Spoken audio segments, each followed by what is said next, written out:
Family, what part of "we are at war" do you not understand? White supremacy is waging war upon us. This is what a race war looks like. When you have a man who bravely stands up to the thugs in blue, who bravely stands up to the enforcement arm of white supremacy, when you have a man who stands up to white supremacist police and testifies against them in front of the world and says, this is what the ugly enforcement arm of white supremacy does, that man is courageous, a paragon of morality. And his courage has to be honored. You don't spit on his courage by doing what Sleaze Merritt did and saying that Botham Jean's brother taught the nation the difference between justice and mercy. Well, he was damn sure right about that. I'll give Sleaze Merritt credit for that. He was right.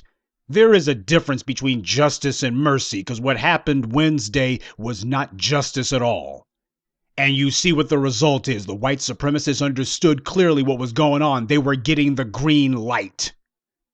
You had clowns like Botham Jean's father saying, I'd like to be your friend. And all of that hugging up on her, and Tammy the mammy, the judge in the case, and that deputy, all of these Negroes lining up to show all of this sympathy and all of this affection for a white supremacist killer. The white supremacists clearly understood exactly what was going on. They were getting the green light. So while Sleaze Merritt was figuring to himself that he was hustling a little bit of extra money, well, these good white folks who I go to the country club. Oh, I'm sorry, let me sound like Sleaze Merritt. These good white folks that I go to the country club with. These white folks who I depend on for my social contacts. These white folks who I need to look at me sympathetically in the court so I can hustle me some old quickie dollars. This ambulance chasing bastard, as far as he was concerned, well, I'm just playing the game. White power got the money, so I'm just playing the game. You don't play this game, dumbass. This game plays you. This is a game you don't win. And now an innocent man has been murdered. And Sleaze Merritt, you should have seen this bastard on Twitter. He's sitting here. He decided that now all of a sudden he's concerned about people who speak out against the police, but he ain't that concerned, because all he had to say about the murder of Joshua Brown is, I just spoke with Joshua Brown's mother. She is devastated. We all are. Joshua Brown was key witness in the murder of Botham Jean. We need answers. Nah, Sleaze. What we need is mercy and forgiveness. We don't need punishment. Besides, what good would answers do? Would Sleaze Merritt insist on a trial? What would you want a trial for? The only thing a trial is good for is putting somebody in prison. And when it comes to killing black folks, this is not about justice. It's about mercy. See how it becomes a foregone conclusion like that? Once you set the paradigm that when it comes to killing black people, we don't look for justice when a black person's killed. We're not seeking punishment when a black person's killed. We're seeking mercy and forgiveness so the white media can bask in, oh, how amazing. These people, they just had their loved one killed and they didn't even want the killer to go to prison because the killer's white. That's what the result of it is. And yeah, you are right to ask, does anybody know the whereabouts of the Dallas police last night? Because that's when this happened. It happened Friday night. Does anybody know the whereabouts of the Dallas police at that time? You see, this young man was a neighbor of Botham Jean. But he wasn't killed at that apartment complex. He was killed at another apartment complex, Atera Apartments, which is like 15 minutes away. And the thing to be remembered is this guy here, this was a hit. What the hell else could it have been? Let's show some common sense, folks. This is a hit. The neighbors said that, well, this is according to the white media, so you take this with a grain of salt, because they're always dressing up and always trying to fix up the facts to fit a narrative that excuses or gives cover to the enforcement arm of white supremacy. So you can just take this for what you think it's worth. But according to the Dallas Morning News, witnesses told police that they heard several gunshots and saw a silver four-door sedan speeding out of the parking lot. And that pretty much is what is being said. It's being said that apparently he may have been talking to somebody or something along those lines, and then somebody fired on him and sped off. Now, we just saw with Jussie Smollett what happened when the Chicago PD, with absolutely no information, no leads whatsoever, for two foreigners who left practically no paper trail to speak of in the U.S., and they were damn near had skipped the country, and yet the Chicago PD was able to catch them. That's because they wanted to. So now you're expecting the same Dallas police who were looking at this young man, Joshua Brown, and the police looking at him and going, somebody needs to deal with this nigger. And as soon as the verdict came down, they were like, well, we need to emphasize for the niggers. We need to emphasize for them that they better not get any ideas about calling themselves standing up to us. We need to show them what happens if you testify against the white supremacists in the police. They need to have a message sent. And thanks to Botham Jean's family, you now have the promotion of a social, legal environment where black people will make a freaking show out of it. All these extras being put on. You can tell the white supremacy was behind that putrid display on Wednesday because of how over the top they went with it, all the unnecessary extras they put on top of it. It was a parody is what happened on Wednesday. It was a ridiculous parody. But what happened afterwards has been anything but funny. You handkerchief-headed, empty-minded morons who were out there trying to claim that there was some sort of chess move going on with the judge. And trying to claim that, well, I think it was an accident. You morons, you are the collaborators with white supremacy. The murder of Botham Jean was supposed to be a means to an end, not an end unto itself. And all of that sympathy and forgiveness talk and all that, the white media, they were setting this up. This is meant to be the beginning of an all-out offensive against us. The normalization, the regularization, the complete making it where it's just banal that you kill a black person and there's not supposed to be a trial. Did a crime really happen here? Now, here's the thing. You get people in the public, and it is the public who's going to have to do this. It's safe to say that the Dallas police will be of absolutely no help in finding the murderer of Joshua Brown. They'll be of absolutely no help. The Dallas police are not going to be investigating themselves. We saw how well they did with Amber Guyger. So now that Botham Jean's neighbor, who was a witness against the police in the Amber Guyger trial, because keep in mind, that was not merely the trial of Amber Guyger. That was the trial of the Dallas PD. And the Dallas PD was going, we're going to be found innocent. Get this Negro Texas Ranger out here. Get this bootlick out here. There was no crime committed. I believe that there was no crime committed. The judge, here's my Bible, Amber, and you look like you need a hug. Oh, this week has been so hard on you. Oh, they've just been so hard on you, haven't they, Amber? And if you ever need me day or night, you give me a call. My tongue is always ready to lick those boots. And then you had the family up there. I like to be your friend. And I forgive her. That sent the message loud and clear. These Negroes who they get people like Sleaze Merritt to tell them, if you want to get the city to pay up, well, you got to help the city out because I've got friends. I got friends in the city attorney's office. I'm very influential, I've got friends in the city attorney's office, and they tell me that they don't want no trouble on the streets. They don't want the streets to become rowdy. So what they need is, this is business now. This goes beyond Botham Jean. This is business now. This is about getting them to pay. This is business now. And well, the city, if you do anything that makes it where the streets get hot, and well, that can mess up whatever payout you could get. This is about getting money. This is a business transaction. I'm not saying that Sleaze Merritt said that, but it sounds like the kind of thing he would say now, doesn't it? You got Judge Tammy the Mammy, a whore with a law degree, who calls herself hugging up on a white supremacist, and this is the result. This was the entire result of what they did. Anybody who was out there talking that forgiveness crap, trying to make excuses for what they all knew to be a bunch of white supremacist bootlicks, playing the game of serving their white supremacist masters, they are the ones who have Joshua Brown's blood on their hands.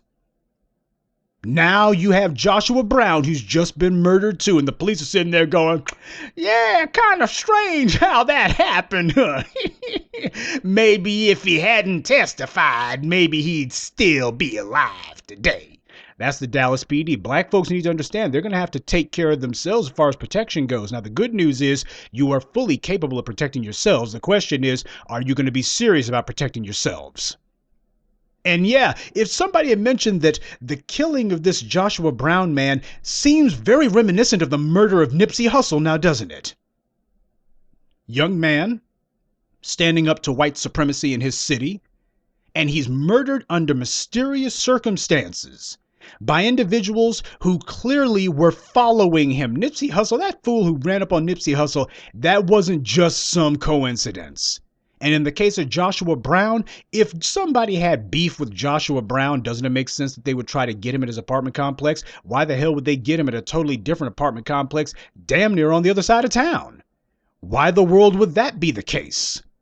Why in God's name would they decide that that's where they're going to hit him at? Whoever it was, this wasn't somebody who just happened to be in the right place at the wrong time. This was somebody who followed him. This is somebody who had been tracking his movements. And especially if you got somebody, this young man, especially after he testified against the police, you damn sure better believe he had eyes in the back of his head at that point. He knew what he had done. He was emotional during trial because he understood that his life was at stake. He understood that the exact same forces who were pulling strings to try to rig the trial of Amber Guyger, to try to get her no time whatsoever, he understood the same individuals who had gotten on the stand and lied, who flat out lied about what happened the night Botham Jean was murdered, and who were telling all kinds of lies to try to get Amber Guyger off the hook. He understood that he could wind up being their next target. He understood these people had the power to target him. He understood that. He understood that the exact same fate that came to Botham Jean could also come to him, and it did. And the reason why is because the white supremacists have been emboldened. All of these black bootlicks, these clowns who are sitting here selling the entire black community up the river, do not think that it's a victimless crime or that it's somehow harmless when you got some fool who makes a big show of throwing their arms around someone who just murdered a black man, somebody who jokes about the murder of Dr. Martin Luther King Jr., somebody who admits to being racist, and somebody who takes the life of a black man, then gets on the phone with their little bed buddy and says, hey, how about you come over tonight? You want to play games with that? That is a rabid animal, not a human being. Yeah, but apparently this rabid animal was supposed to be somehow more deserving of sympathy, compassion, concern, and comfort than the family of Botham Jean. That's what was going on Wednesday. White powers was like saying, you better make a big show that Amber Guygers is the victim here, just like in Dylan Roof's case, wasn't it? First thing the judge said at the arraignment of Dylan Roof was that the real victims were Dylan Roof's family. So that lets you understand, doesn't matter if it's Texas, doesn't matter if it's North Carolina, doesn't matter if it's New York or Los Angeles, all these bastards in the legal system are on the same page when it comes to white supremacist killers who murder black people. They're all on the same page using the exact same rhetoric. They're operating out of the same playbook. They are the epitome of groupthink because they got their freaking minds right when it comes to white supremacy. There's no confusion as to the necessity of using hyper-aggressive violence to kill black people in order to support and defend white supremacy. The bad guys are of one accord on that. So do not think that it's a victimless crime to get out there making excuses for, like Sleaze Merritt. This is the difference between justice and mercy. You do not try to laud or otherwise lionize or praise the complete and thorough derailment of punishment for white supremacists. You do not try to make excuses for, we're going to make it sound nice. Oh, we're going to try to cloak all of this corruption and moral cowardice and foolishness. We're going to try to cloak it up in sounding like it's just moral high ground. We're going to use pious sounding rhetoric to try to disguise what is clearly white supremacist corruption. That's what's going on this week. What you see going on right now, especially, I think perhaps, and I don't know this for sure, but maybe Sleaze Merritt. Maybe what he's thinking is that there might be another bit of high publicity for himself in front of the cameras. He might get one more photo op, is what he's thinking. Maybe Sleaze Merritt thinks he can get some more time in front of the camera. That ambulance chasing clown. And the white supremacists who are shucking and jiving and skinning and grinning because of the fact that people like him and people like Botham Jean's family gave cover to the white supremacist killers, as far as they're concerned, now it's time to step up the violence. Those black folks in Dallas, if they think they're going to be standing up to the enforcement arm of white supremacy, show them what can happen to them if they do. Black folks are going to have to accept the fact that white supremacy is at war with us. And we cannot allow a few casualties to cow us into submission. We cannot allow that. Black folks have got to make sure that they protect themselves and that they're ready to protect themselves. I'm not entirely sure what could have been done in the case of Joshua Brown, but this much I do know. He is not going to be the last black person targeted by white supremacy. And the white media, have you noticed the white media has not done any sort of smear campaign against Joshua Brown? Not because they like him so much, but because as far as they're concerned, doesn't matter. The old tactics of we're going to smear the victim, they would love to be able to say, well, Joshua Brown had extensive priors, but as far as they're concerned, that's not the point. This is not about trying to justify anything as far as they're concerned, thanks to people like Botham Jean's family and Sleaze Merritt and Tammy the Mammy. As far as they're concerned, they got those Negroes. They'll justify the killings of black people at this point. That's going to be their settled upon strategy for the time being. Until that proves itself to be pretty useless. For the time being, this is going to be, well, we're going to drag out our bootlicks and we're going to have them get in front of the cameras and go on Twitter and Facebook, and we'll have them give interviews and say, well, you know what, when a black person's killed, the black community is very spiritual. We value mercy and the grace of God more than anything. It's all about grace with us. We don't need any justice. Black people don't need justice. We need forgiveness for the killers. But you notice how Sleaze Merritt and his ilk, Tammy the Mammy, would never go up to white people and tell them, hey, this black person who is accused of taking your stereo or who you say harmed you, it needs to be about mercy, not justice. We need to be focusing on grace, not punishment. We need to be focusing on righteousness, not retribution. Tammy the Mammy would never talk to a white family like that. Nobody would ever do that. Sleaze Merritt damn sure wouldn't do it. He'd be concerned about them not inviting him to their next cookout. No, they never ever drag that line out with white people. They never tell white people, what about grace? What about mercy? What about forgiveness? They never ever do that with white people. Damn sure not if a black person has been accused of doing them wrong. If a black person's accused of doing white folks wrong, all it's about is how many years. Does he get the box or the chair? Does he get life imprisonment, or do we go ahead and just get to the execution? That's the only conversation that takes place, and that's deliberate. It is meant to condition the public that whenever a black person's accused of something, it is always a criminal justice issue with the harshest penalty possible. That's the reason why when it came to crack cocaine, it's all about 3 strikes and all about the 1986 Anti-Drug Abuse Act and all about the 94 crime bill, otherwise known as Biden's Law. But when it comes to opioids, man, I saw a political ad, some goofball talking about how he wants to put forward policies regarding opioids. He shows a woman in a doctor's office. Are we talking about opioids or are we talking about athlete's foot? You show a woman in a doctor's office smiling in front of the doctor, not even looking like an opioid addict. They're framing it. Then when it comes to opioids, since that's a white drug, well, we're going to be focusing on health care and focusing on public health funding. Well, what about crack? That we need more prisons, more guards, more punitive measures? God dang it, zero tolerance. Yeah, they don't show any black folks smiling in the doctor's office when it comes time to talk about drugs if they're used predominantly by black people. So that's social conditioning. Trying to brainwash people that we have a color-coded justice system, and that's a good thing. It's a good thing that the injustice system is color-coded. We need black people to be put in prison. Their punishment is for black people. Forgiveness is for white people. Hey, Brock Turner rapes a woman behind a dumpster. He's got his whole life ahead of him.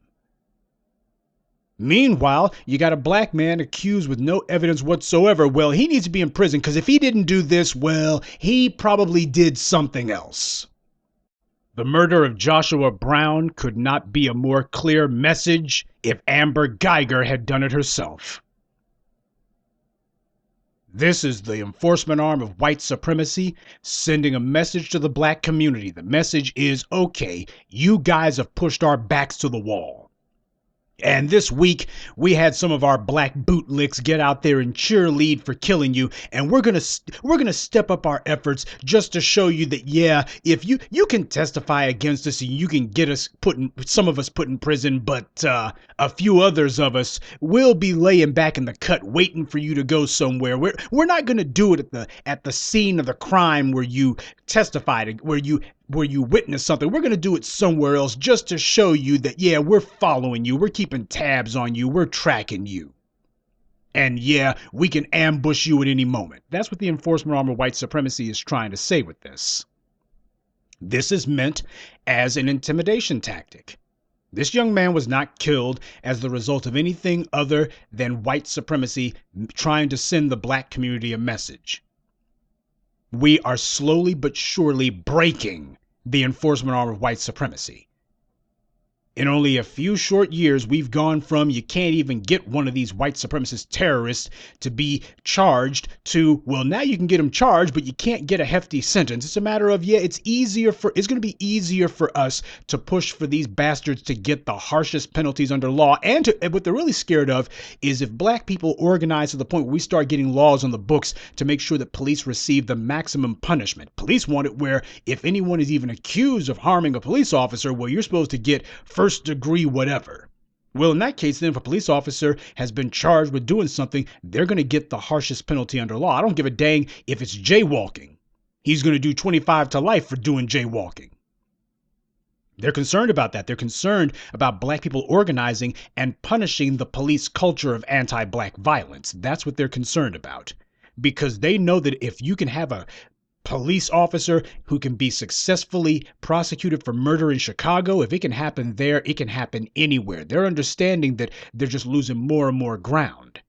So yeah, while they may have gotten the optics that they wanted, the problem was what they really wanted was for Amber Guygers to be found not guilty. And that's the reason why she was putting up all those extras, crying on the stand, and doing the old, I was afraid for my life, this big bad black man, just little white woman me. Now, when a blonde hair, blue-eyed white woman drags out the big bad black man was going to get me lie, and that doesn't save her from being convicted, when that lie, which has been around in America since time immemorial, when the oldest racial lie in America loses its potency, that's when white supremacy knows they got a problem. So the goal now is we're going to send a message that's going to be so blatant, so in the face of these Negroes that they're not going to be able to ignore it. They're going to know exactly what happened. Yeah, this is a message being sent. We were supposed to know who murdered Joshua Brown. We were supposed to know who did it. We were supposed to understand exactly who did it. And you better believe the exact same white supremacists who were supposed to be making sure that Amber Guygers was investigated, well, now these same white supremacists are looking into this issue, though you can bet they're not looking very hard. Why would they? As far as they're concerned, this is not a matter of law enforcement. This is a matter of Negro control. We're gonna show these black folks that you pushed us and now we're gonna hit back. This is a hit that took place. That's what happened here. This was sick. This was degenerate, and this is white supremacy at war with you and me. Family, you better understand the nature of the threat that we're up against. You better understand that all of this making excuses for black people being killed by these white supremacists, whenever you got somebody who does that, that is somebody who is cheerleading for black people to be murdered. That's the reason why you do that. You don't do that because you want to see somebody be punished for their crime. You do that because you don't like black people. You do that because you hate black people. And you do that because you're trying to forward and promote an environment where it is socially and legally permissible to kill black people with impunity. Some people do it simply for ideological reasons. Others do it because they think that there's a dollar in it for them. They think they found a way to hustle some dollars. They think they found a way to monetize the killing of black people. Joshua Brown is a hero, and he has died a martyr. And it is the responsibility and the duty of every single one of us who consider ourselves to be black first, to make sure that this brother's sacrifice was not in vain.